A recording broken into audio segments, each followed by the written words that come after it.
lahu sabilan ilan nari faqala Bismillahirrahmanirrahim. Al-hadithul khamisu, hadis yang kelima.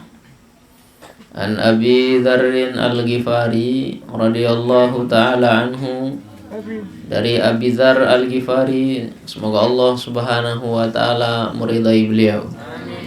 Annahu qala, bahwasanya beliau mengatakan, qultu ya Rasulullah, saya mengatakan kepada baginda Rasulullah sallallahu alaihi wasallam, ya Rasulullah, alimni amalan yuqarribuni ilal jannati.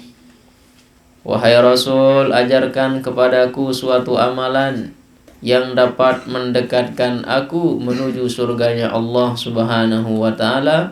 Wa yubaiduni minan nar, dan ajarkan kepadaku suatu amalan yang dapat menjauhkan aku dari api neraka.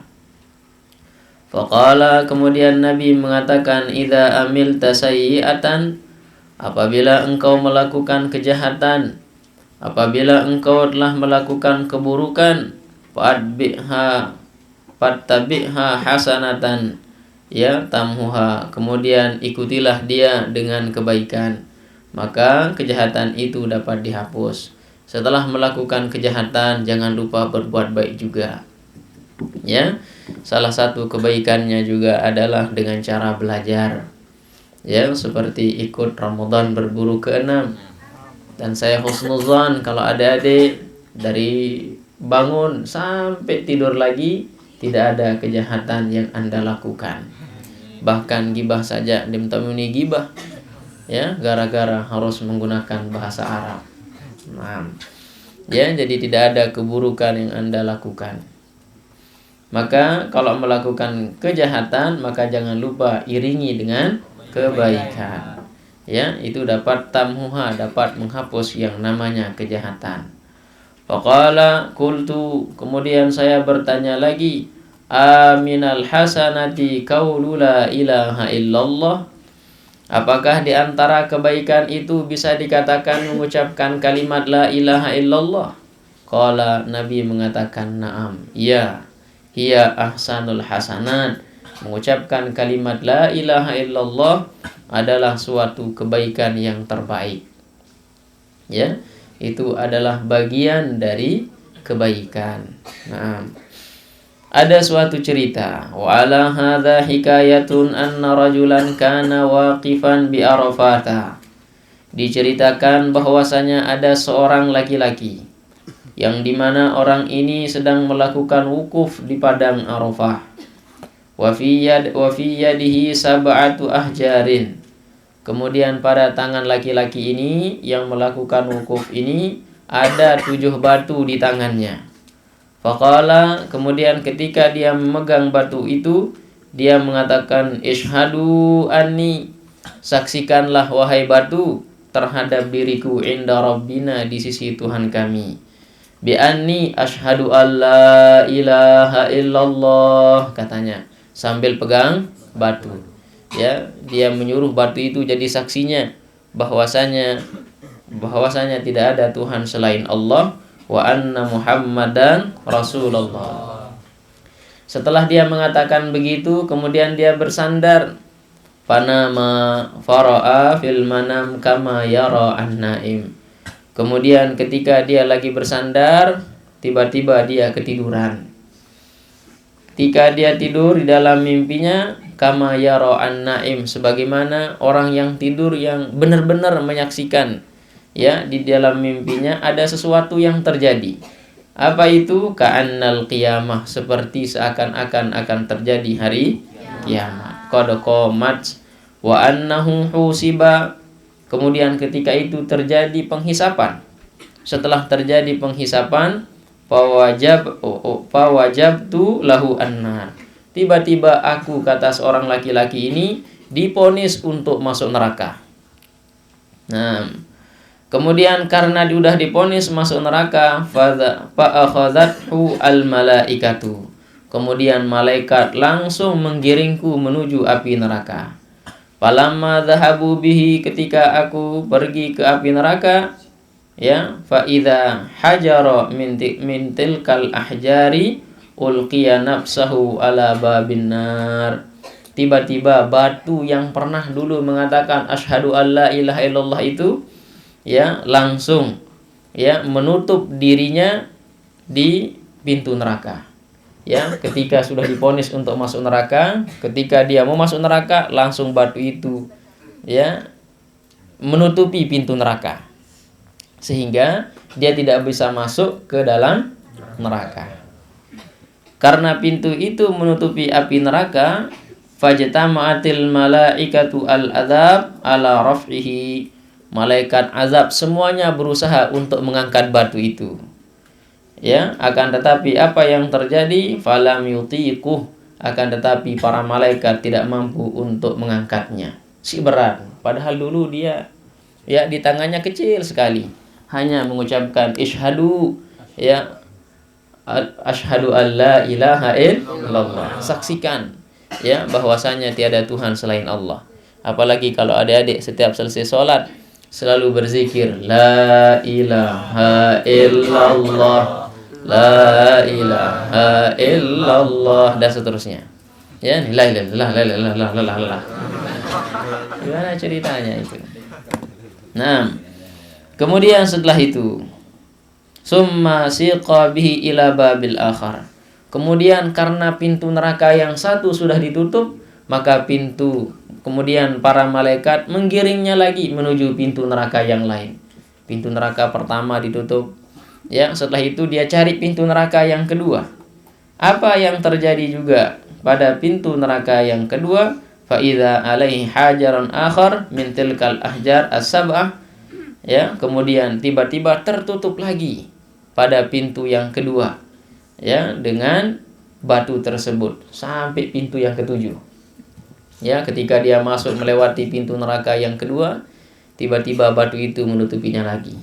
Masuk pintu ketiga, ada batu lagi. Semua malaikat berusaha untuk, ya, mengangkatnya, akan tetapi tidak mampu untuk mengangkatnya. Falam tuqaddir al malaikatu ala raf'ihi. Kemudian malaikat tidak mampu untuk mengangkat batu tersebut. Hatta siqa ila sab'ati abwabin nar. Sampailah dia itu pada, ya, pintu neraka yang ketujuh. Nah, dari pintu neraka pertama sampai 7 tidak ada tempatnya, tidak ada celah, dia akan masuk neraka. Gara-gara apa? Batu. Yang dimana batu itu dia telah mengatakan asyhadu alla ilaha illallah wa asyhadu anna muhammadan rasulullah. Nah, wa kana ala kulli babi hajarin min tilkal ahjar summa siqa bihi ila tahtil arsy. Kemudian setelah dia mengunjungi semua pintu neraka itu, kemudian tiba-tiba dia berada di bawah arsy. Ya, faqalatil malaikatu. Kemudian para malaikat menyerah. Ya, dintok ya langan tama anjok neraka. Akhirnya para malaikat menyerah dan mengatakan, Rabbana anta ta'lamu bi amri abdika ya Rabb. Wahai Tuhan kami, Engkau yang lebih tahu tentang perkara hamba-Mu ini. Wa inna la najidu lahu sabila. Sesungguhnya tidak ada yang kami temukan jalan untuk memasukkan ilan nar, menuju pintu neraka. Faqala ar-rabbu at-tabaraka wa ta'ala. Kemudian Allah subhanahu wa ta'ala mengatakan, abdi, katanya Allah subhanahu wa ta'ala, wahai hambaku, ashadatil ahjaru, bukan, ashadtu al ahjaro, gitu. Abdi, Allah karim, abdi, saya ini hamdi, ahlan, lepek, ahlan, inna lillah,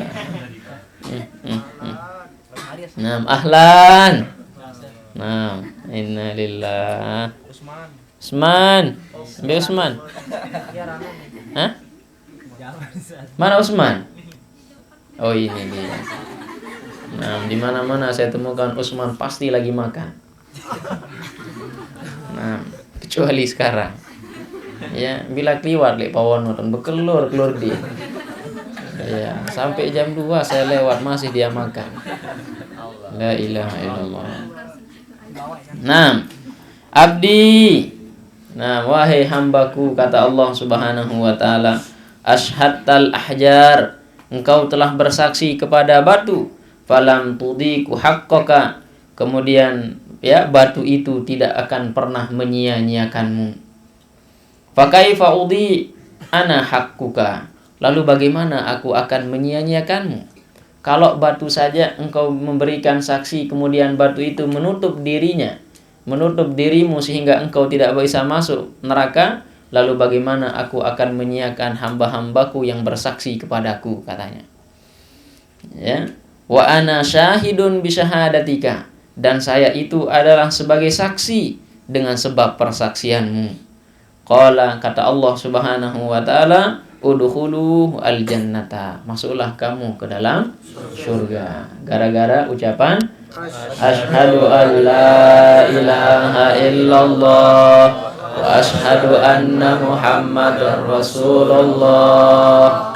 Nah, yang tidak mengucapkan kalimat itu nanti maka dia akan masuk neraka.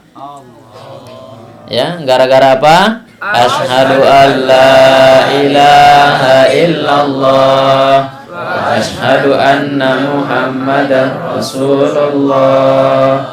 Falamma qariba minal babil jinan, maka tatkala hamba ini sudah berada di dekat pintunya surga, idza abwabuha mughlaqatun, tiba-tiba pintu surga juga ketutup, pintu surga.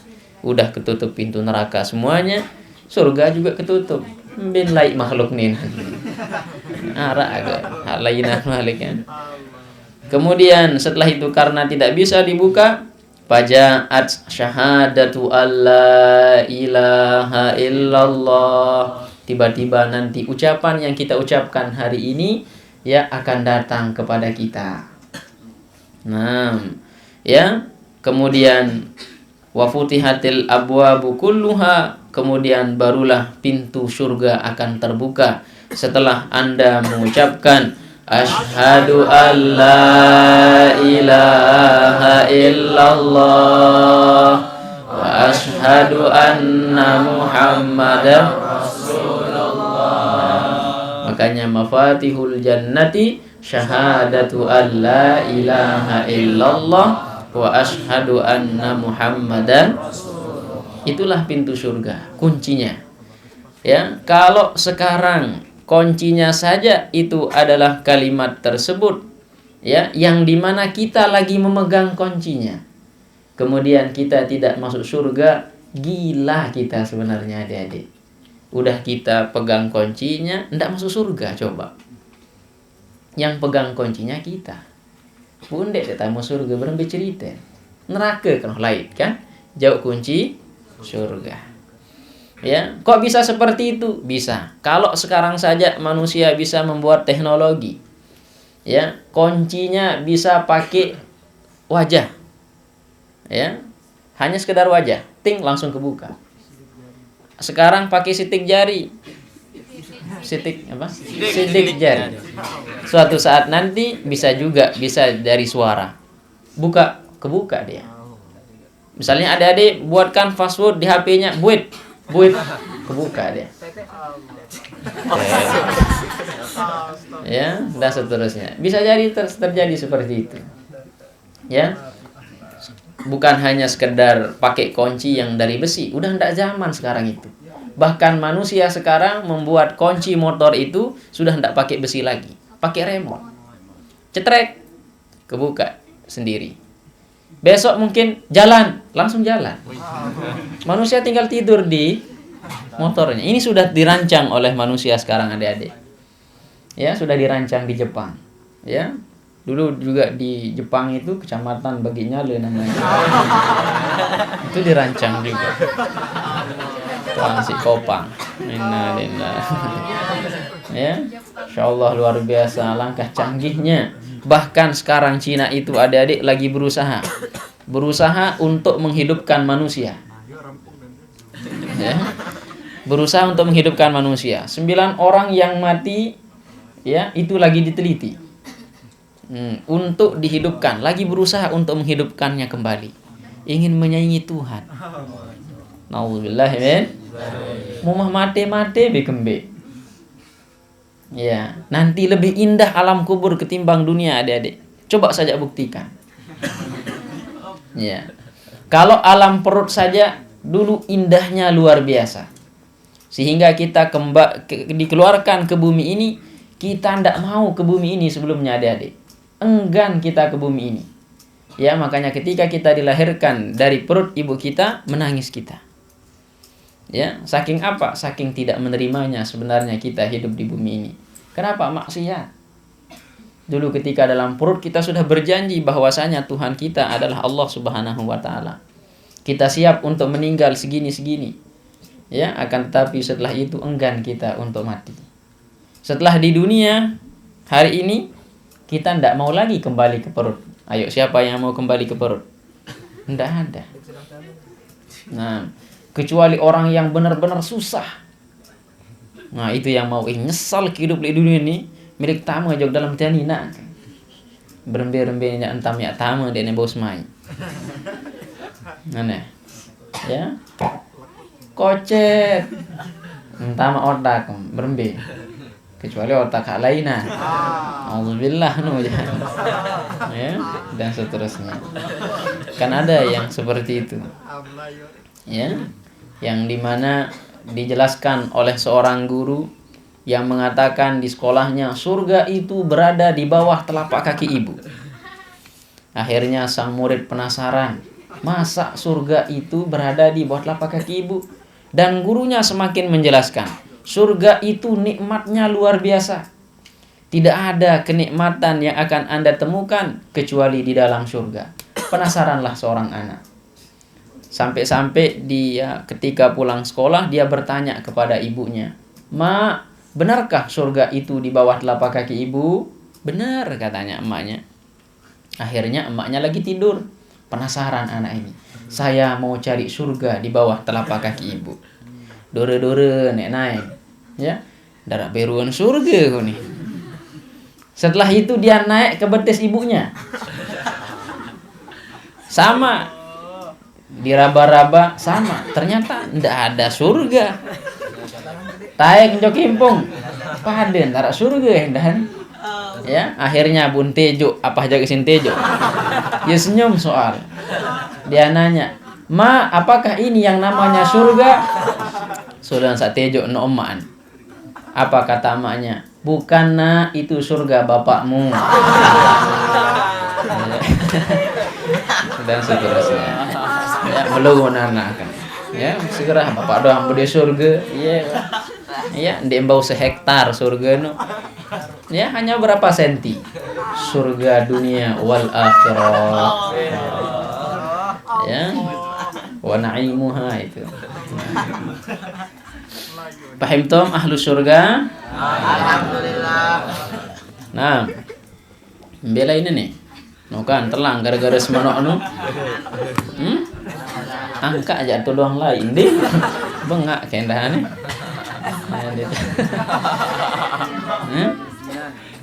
Be. Nah, itu ditutup. Udah selesai ini. Nah. Bed light terus. Cek surga Ustaz. Nah, apa yang baru? Nah, sampai di dunia, maka setelah itu juga adik-adik nanti alam kubur lebih nikmat. Tentunya makanannya beda-beda juga. Ya, dulu ketika kita masih berada dalam perut, tidak ada yang senang pakai nasi. Ya, itu ibu kita yang makan. Nah, kita yang kenyang. Begitu ya? Soalnya tanya nafsu lapar jari. Ya, apa namanya? Nutri-nutrinya. Nutrisari. Sari-sari makanan yang ibu kita makan itu yang kita makan. Dan alangkah gembiranya seorang ibu yang bisa merasakan ya tendangan anaknya.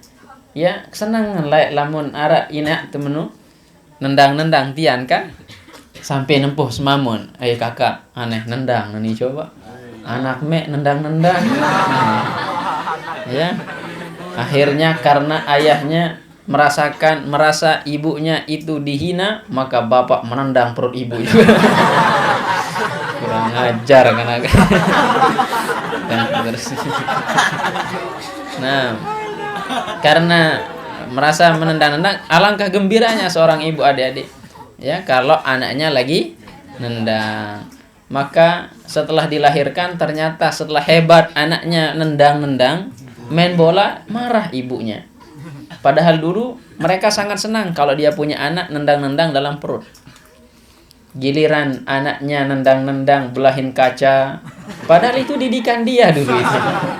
Ya kan, senangnya luar biasa. Ya. Makanya kalau ada seorang anak bisa tendang piring, bangga jadi orang tua. Insyaallah anakku kau bisa nendang sekarang ya. Ya iya, itu gara-gara orang tua semua. Ya mantap dong. Iya, mana buktinya? Adik-adik capek diajarkan oleh ibunya jalan. Ya kan? Bahkan dalam 1 langkah ibunya sangat senang. 2 langkah senang. Bahkan sampai orang-orang dipanggil, itu lihat anak saya bisa jalan dah. 3 langkah dah sekarang, besoknya 4 langkah dan seterusnya. Setelah bisa jalan, anaknya dilarang jalan-jalan. Ini kita jadi anak benarnya di mana? Ya, seharusnya bangga dong ketika seorang anak yang bisa jalannya kemana-mana. Makanya jadi orang tua jangan larang anaknya bermain-main. Ya, kemana-mana ada dia. Ya, kalau dia mau ke Telabah, biarkan. Mau nelih, miak malik. Dunia ini mudah. Ya, mudah. Ya.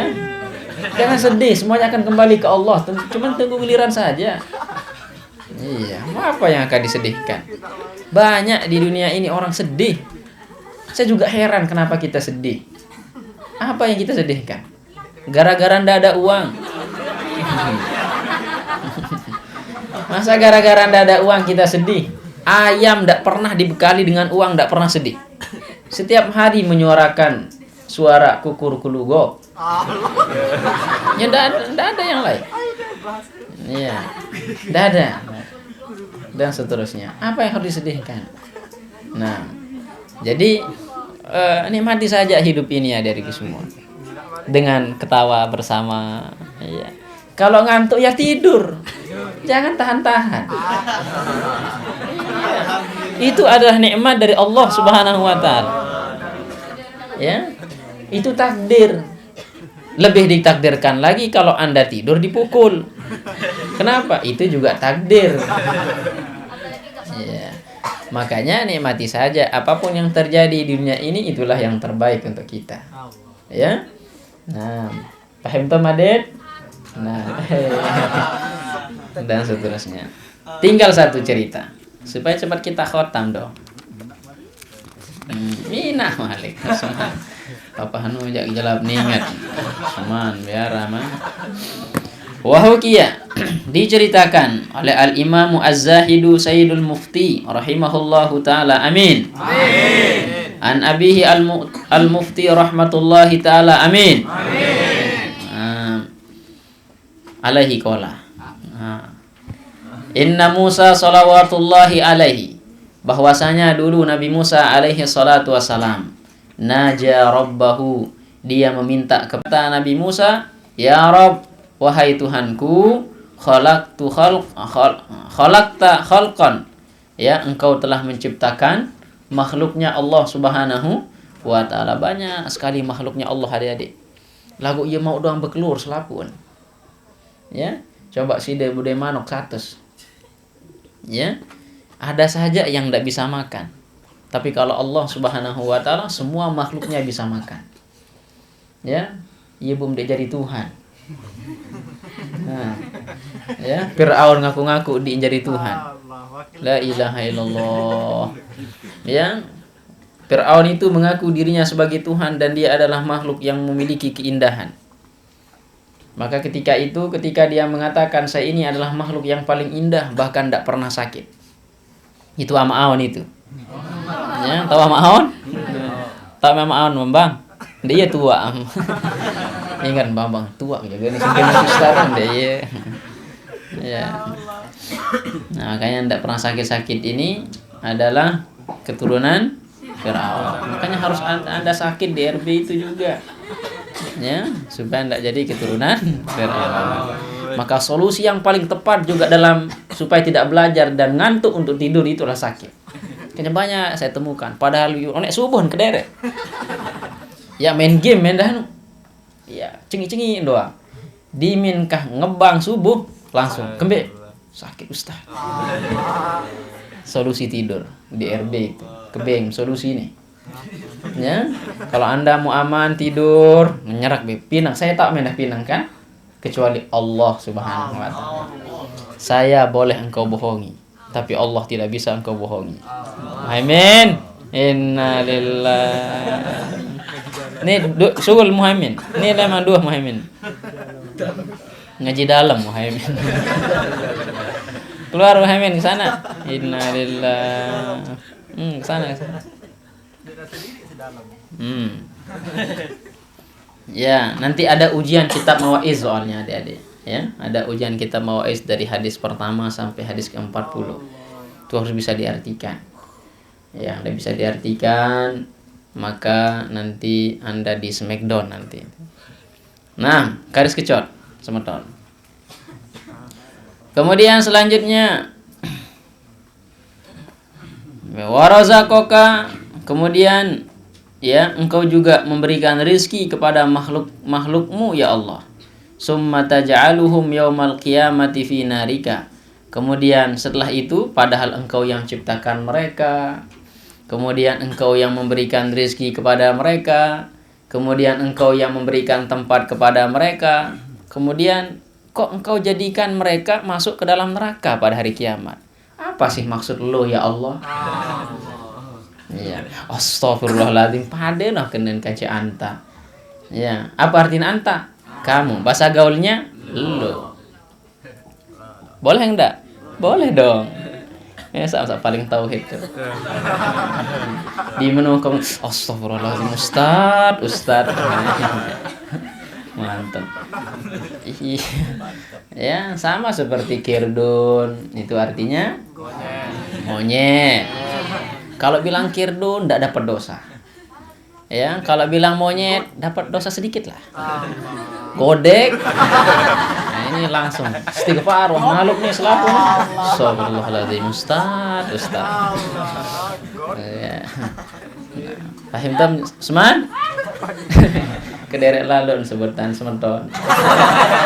Ya, yang lebih tahu itu kan saudaranya. Nah, kan itu katanya dalam kitab ta'lim itu. Kalau engkau mau tahu seseorang, maka tanyakan saudaranya. Kan saya kurang tahu tentang beliau. Nah, yang tahu beliau itu ya tentunya Usman. Ya kira Joko kau blimbing Usman. Dan kejak Brian. Ya, maka salah entan Brian apa ni Usman? Kotek. Nah. Belain ini terus. Kemudian fa'ahallahu ta'ala ilaih. Kemudian Allah Subhanahu wa taala mewahyukan kepada Nabi Musa dengan membuatkan ilustrasi.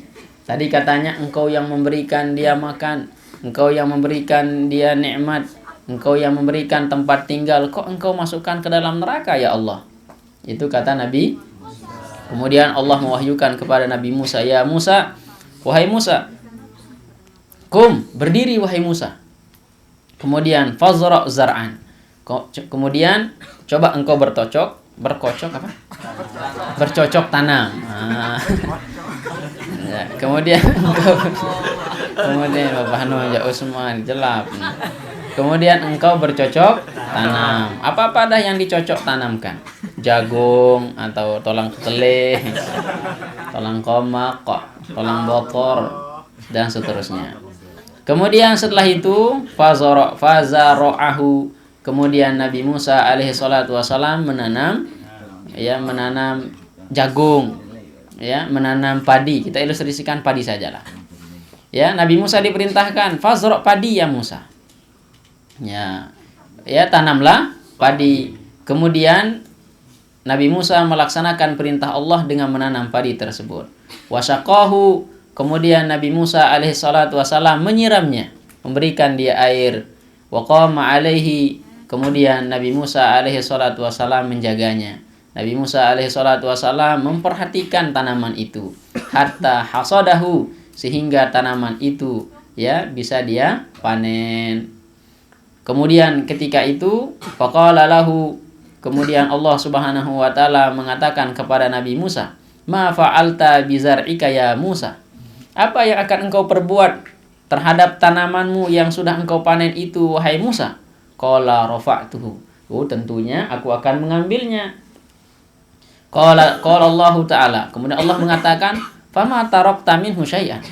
Ya, apakah engkau tidak akan meninggalkan sesuatu dari tanaman itu? Faqala, kemudian Nabi Musa mengatakan, "Ya Rabbi, ma taraktu." Tentunya saya tidak akan pernah meninggalkannya. Saya tidak akan pernah untuk membiarkan, ya masa setelah saya tanam kemudian ya saya akan hiraukan? Tidak mungkin seperti itu. Ya kalau saya sudah tanam, berbuah, berisi, maka tentunya saya akan mengambilnya. Ya, saya tidak akan meninggalkan sedikit pun illa ma khaira fihi. Ya, jadi aku tidak akan meninggalkan sesuatu kecuali ya yang tidak ada kebaikan di dalamnya, kecuali yang tidak bagus. Makanya biasanya kalau orang tanam padi, setelah dia panen, yang berisi diambil, kemudian yang tidak berisi dibuang. Nah, kenapa? Karena dia rusak.